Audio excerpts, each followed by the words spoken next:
आखिर क्या है नागदमन यज्ञ और क्यों आवश्यकता पड़ी थी जन्मेदा को नागदमन यज्ञ करने की? इसके पीछे का क्या कारण, क्या रहस्य और क्या वजह रही होगी? तो भाई इस वीडियो में आज यही खुलासा करने वाले हैं कि जन्मेदा ने नागदमन यज्ञ क्यों किया। वैसे तो सोशल मीडिया के ऊपर हजारों वीडियो हैं नागदमन यज्ञ के ऊपर, लेकिन किसी भी वीडियो में कोई खुलासा नहीं किया गया है कि जन्मेदा ने नागदमन यज्ञ क्यों किया, इसके पीछे का क्या कारण था, क्या रहस्य था। तो भाई ध्यान से सुनो और वीडियो को पूरा देखो और अच्छी लगे तो लाइक, शेयर और सब्सक्राइब जरूर करें। तो भाई जन्मेदा के पिता का नाम था राजा परीक्षित और राजा परीक्षित के पिता का नाम था अभिमन्यु और अभिमन्यु के पिता का नाम था अर्जुन। जी हाँ दोस्तों, महाभारत काल का अर्जुन।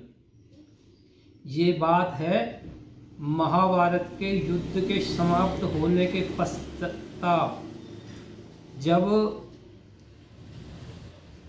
हमारे यहाँ वेद पुराण और कथाओं में हजारों बार इन चीज़ों का वर्णन हो चुका है कि देवलोक, पाताललोक और पृथ्वीलोक, 3 लोक है हमारे यहाँ। ठीक है जी।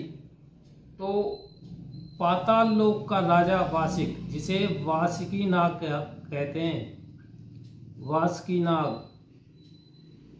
पाताल लोक का राजा है वासुकी नाग, वासुकी राजा बोलते हैं उसको, वासुकी। तो भाई महाभारत युद्ध के समाप्त होने के पश्चात अर्जुन जाता है पाताल लोक के राजा वासिक के पास। आना जाना था उनका पहले से ही वहाँ पे। पाताल लोक में सर्पों के देवता रहते हैं, सर्प ही रहते हैं वहाँ पे, जैसे हमारे पृथ्वी लोक पे इंसान रहते हैं, वहाँ पे सर्पों की ही जनसंख्या है। अष्टकुली नाग होते हैं, जैसे वासुकी नाग हो गया, तक्षक नाग हो गया, वगैरह वगैरह अष्टकुली होते हैं। तो अर्जुन जाता है वासुकी नाग के पास में, वासुकी राजा के पास में। तो वासुकी राजा अर्जुन से एक शर्त रखता है, एक जुआ खेलता है। जुए में वो शर्त रखता है कि मेरी घरवाली के घर में बच्चा है और आपके पुत्र वधू की कोख में भी एक अंश पल रहा है, क्यों ना हम एक शर्त लगाएं, अगर मैं जीतता हूं तो मेरे घर का लड़का आपके घर का दामाद होगा, अगर आप जीतते हो तो आपके घर का लड़का मेरे घर का दामाद होगा। तो दोस्तों वासुकी नाग जब पांसे फेंकता है तो वो हार जाता है और अर्जुन जीत जाता है। बस यहीं से अर्जुन की और वासुकी राजा की दुश्मनी शुरू हो जाती है। वासुकी राजा के मन में एक अंदर ही अंदर अहंकार और बदला लेने की भावना जागृत हो जाती है और अंदर ही अंदर उसके मन से आवाज आती है कि अगर इस दुनिया में कोई मेरा सबसे बड़ा दुश्मन है तो वो है अर्जुन, अगर पृथ्वी लोक पे कोई मेरा दुश्मन है तो वो है अर्जुन। तो जैसे जैसे समय बीतते जाते हैं तो अर्जुन के पास में वासिक राजा खत भेजता है कि मेरी घरवाली का गर्भपात हो चुका है, मतलब कि गर्भ खराब हो चुका है। वहीं पे अर्जुन समझ जाता है कि वासिक राजा मेरे साथ में गद्दारी कर रहा है, मतलब झूठ बोल रहा है कुल मिला के। तो धीरे धीरे समय बीतता रहता है, समय बीतता जाता है तो वासिक राजा के कोढ़ हो जाता है कोढ़ हो जाता है तो अर्जुन के पास में एक कुआं होता है जिसमें कि 70 बीमारियों को दफन करने की ताकत होती है उस कुएं के पानी के अंदर। तो वासिक राजा की लड़की सिर पे घड़ा रख के जाती है पानी लेने के लिए। तब वहां उस कुएं की रखवाली करता है राजा परीक्षित। उस कुएं के 24 घंटे पहरेदार होते थे कुएं के ऊपर कि कोई इसको पानी ना ले जाए। वहां पे राजा परीक्षित उस लड़की को पकड़ लेता है और उससे पूछता है कौन हो, कहाँ से आई हो और क्या काम है। तब उसे पता चलता है ये वासिक राजा की लड़की है। तभी उस लड़की को वो जाने नहीं देता, उसका हाथ पकड़ लेता। काफ़ी घंटे तक युद्ध होता है उनका आपस में, लेकिन राजा परीक्षित हर बार उससे जीत जाता है। जीतने के बाद में उस लड़की से वचन ले लेता है कि पानी तो ले जा, कोई दिक्कत नहीं है, लेकिन उसके बाद में आपको यहीं पे आना पड़ेगा क्योंकि आपकी सगाई आपके पिताजी ने मेरे साथ पक्की कर दी थी। तो लड़की वचन दे के वो चली जाती है वासिक राजा के पास में और वासिक राजा से कहती है कि आपने तो मुझे जुए में लगा दिया था, अब मैं यहाँ नहीं रहूँगी। पानी उसको दे देती है और उसका कोर्स सही हो जाता है। उसके बाद में वो छोड़ के अपने पिताजी के घर को, पाताल लोक को, अर्जुन के पोते राजा परीक्षित के घर पे रहने लगती है। तब वासिक राजा एक सभा इकट्ठा करता है और अपने सभी नागों को एकत्रित करता, मतलब कि एक जगह बिठा के उनकी पंचायत करता और उनसे बोलता है कि भाई पाताल लोक के अंदर कोई ऐसा सूरमा है जो भाई राजा अर्जुन के पोते को कोई डस ले, राजा परीक्षित को कोई डस ले, ऐसा कोई वीर सूरमा है हमारे नाग उसमें नाग योनि में। तब उसको डसने के लिए तरह तरह के सांप जाते हैं, लेकिन हर बार वो सांप वापस लौट जाते हैं क्योंकि वो जो राजा परीक्षित की घरवाली थी वासिक की लड़की, उसको पता था कि इसे डसने कोई ना कोई नाग आएगा। तो वो दूध का कटोरा अपने चारों तरफ राजा के रख देती थी। जो भी नाग आता था उसको दूध को पी के चले जाता था और दूध पीने के बाद में वो उसी के घर का हो जाता था और उससे डसता नहीं था। तब राजा परीक्षित को पता चलता है कि मेरे साथ में कोई अनहोनी होने वाली है, तो वो सावधान हो जाता है।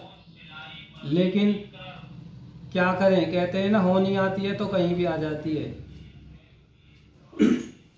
तब दोबारा वासुकी राजा दोबारा सभा लगाता है और सभा में बोलता है कि भाई अगर कोई उसको राजा परीक्षित को डस ले, हमारे सर्पों में से अगर कोई उसको डस ले तो मैं उसे अपने देश का राजा घोषित कर दूंगा, उसे आधा राजपाट दे दूंगा। तब वासिक राजा का लड़का जो कि तक्षक नाग था, तक्षक नाग जिसके नाम ही काफी है, तक्षक नाग बहुत ही जहरीला होता। तब तक्षक नाग वचन देता है अपने पिता को कि मैं जाऊंगा और मैं उसे डसूंगा, इतने तारीख को इतने टाइम में उसको खत्म कर दूंगा, मतलब कुल मिला के। तब तक्षक नाग जाता है राजा परीक्षित के महल में और वहां पे एक फूल बन के उसकी पार्क वगैरह आंगन वगैरह में फूल बन के वो बैठ जाता है। तब राजा परीक्षित घूमने निकलता है और उस फूल को देखता है रात के समय में, तो उसे उठा के अपनी छाती पे रख के सो जाता है। सोने के पश्चात तब वो उसे डसता है। तक्षक नाग जब राजा सो जाता है तब उसे डस लेता है। डसने के बाद में उसकी मृत्यु हो जाती है। लेकिन हाँ दोस्तों,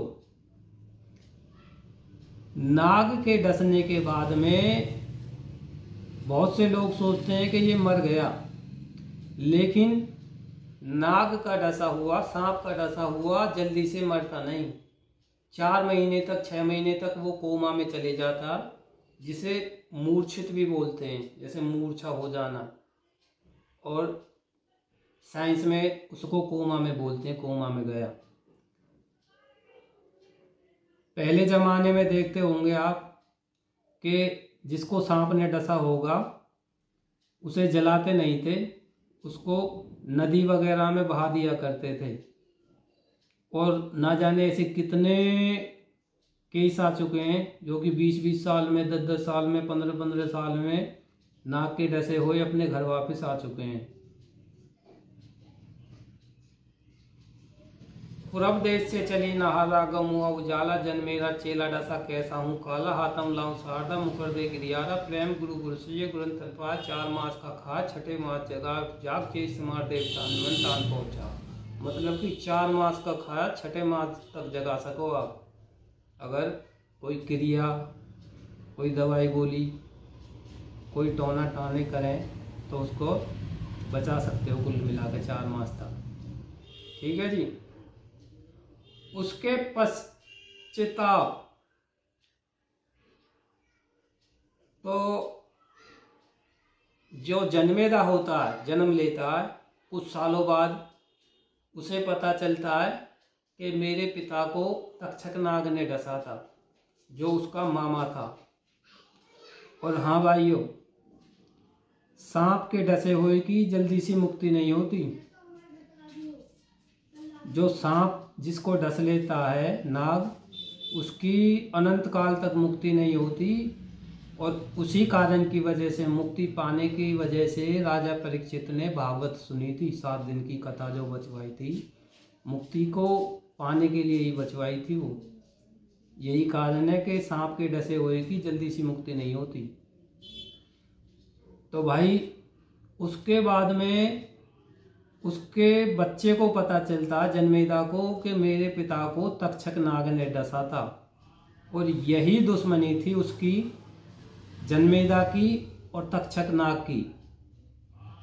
उसके बाद में जन्मेदा ने भोलेनाथ का एक यज्ञ किया था, जिस यज्ञ में नागों की आहुति दी गई थी। बैठे बिठाए देवलोक, पातालोक और पृथ्वीलोक, ऐसा कोई लोक नहीं था तीनों लोकों में से जहां से सर्पों को मंत्र द्वारा खींचा गया और महादेव के हवन कुंड में भस्म कर दिया गया। जन्म ले जन्मेदा पाए, पिता पूत पारक के जाए, तमर तोड़ता के न खाए, विसरे छम्पी खान, महादेव की हाँक से नाग वसम है जाए, जन्मेदा गोहन चढ़े फूक दिए सब नाग, जन्मेदा की माता न्यो कहे बेटा कुत्तो पीहर राग, जन्मेदा की माता न्यो कहे बेटा कुत्तो पीहर राग, सुन सुन माता बाबरी कहा पुरात बात, उदा पर से मेरा बैर है मैं मानू ना एक बार, जाग जाग रे पूंगरी के नाग तो पे पहुंचे खड़क, जन्मेदा जिया। उस यज्ञ में जन्मेदा की माता कहती है कि बेटा सवन ने मत फूक, कुछ तो पियर राग दे, इनको कोई कुल चलन दे, कोई वंश वगैरह कोई तो रहने दे बेटा। तब वासिक राजा से कहता है तक्षक नाग के पिताजी अब हमारा बचना असंभव है, नामुमकिन। जन्मेदा ने यज्ञ किया है और उस यज्ञ की जितने भी नाग हैं उनको आहुति दे रहा बैठे बिठाए भैया। तब वासिक राजा ने कहा था अपने पुत्र से, जिसका नाम तक्षक था, कि अब तो तुझे इंद्र ही बचा सके। तब इंद्र के पास में जाता है और उसके सिंहासन के चारों ओर लिपट जाता है। लेकिन कहते हैं ना कि मंत्रों की शक्ति के आगे तो देवता भी झुक जाते हैं। तो भैया मंत्र जब चले जन्मेदा के, इंद्र का सिंहासन भी खिंचता चला गया। तब इंद्र को ये महसूस हुआ कि भाई अगर इसे बचना है, मुझे बचना है, तो भाई इसे इसके हवाले करना ही पड़ेगा। तब तक्षक नाग से वो कह के जाता है देवराज इंद्र कि आप यहाँ बैठो कुछ देर के लिए, मैं एक बार बात करके आता हूँ क्या कहानी है, क्या वो है, उसके बाद मैं आपको बताऊंगा क्या कंडीशन है। तब जनमेदा यज्ञ करता है तो वहाँ पे इंद्र प्रकट होता है। इंद्र कहता है कि भाई इन सबको मत फूक, इनको भस्म मत कर, सभी को कुछ तो रहने दो। तब उससे बातों बातों में देवराज इंद्र वचन ले लेता जनमेदा से कि भाई इसको मार मत, भले इसके जहर को ख़त्म कर दे, भले इसके जहर को आधा कर दे। तो भाई तक्षक नाग एक ऐसा नाग था, डसने की तो बात दूर, अगर फूंकार भी किसी पे मार दे तो भी आदमी ख़त्म था। उसके इतना ज़बरदस्त जहर था तक्षक नाग का।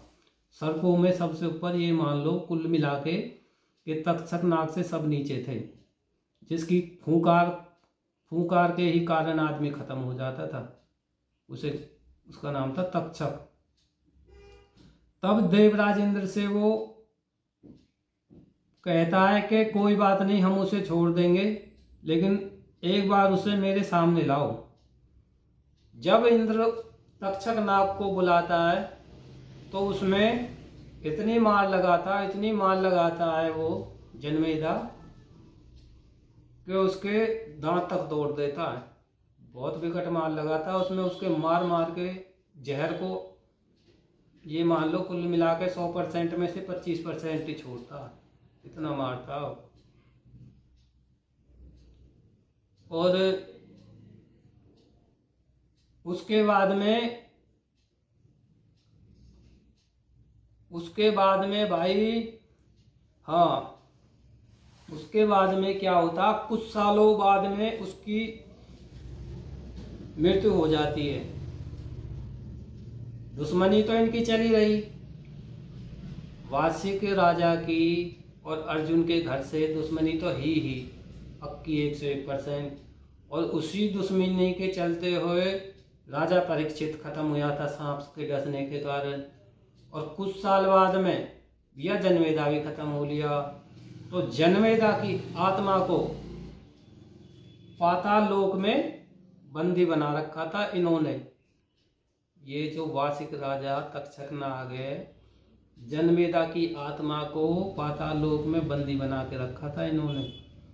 तब वहाँ गुरु गोरखनाथ सुना होगा आपने कि जहार गूगल लेके आए थे, जहारवीर की उत्पत्ति हुई। तो भैया जहारवीर कोई और ना, जनमेदा की ही आत्मा है। इसकी एक दूसरी वीडियो बनाऊंगा, उसमें क्लियर करूंगा कि जनमेदा की आत्मा जहारवीर के उसमें कैसे कैसे और क्या हिसाब है इसको, उसकी दूसरी वीडियो बनाएंगे। कृपया करके अगर हमारी जानकारी अच्छी लगी हो, वीडियो अच्छी लगी हो तो लाइक, शेयर और सब्सक्राइब जरूर करियो। ठीक है जी, धन्यवाद।